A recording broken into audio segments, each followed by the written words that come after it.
You ask Tiger to solve. This deals with linear equations with one unknown.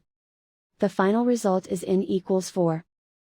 Let's solve it step by step. Simplify the expression. Group like terms. Simplify the arithmetic.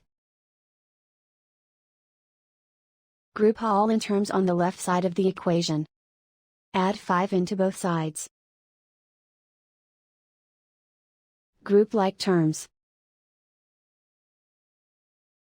Simplify the arithmetic. Group like terms. Simplify the arithmetic. Group all constants on the right side of the equation. Add 2 to both sides. Simplify the arithmetic.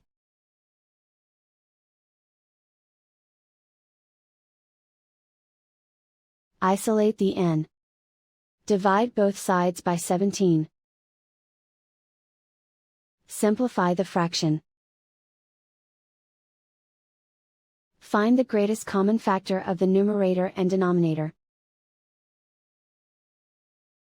Factor out and cancel the greatest common factor. And so the final result is n equals 4.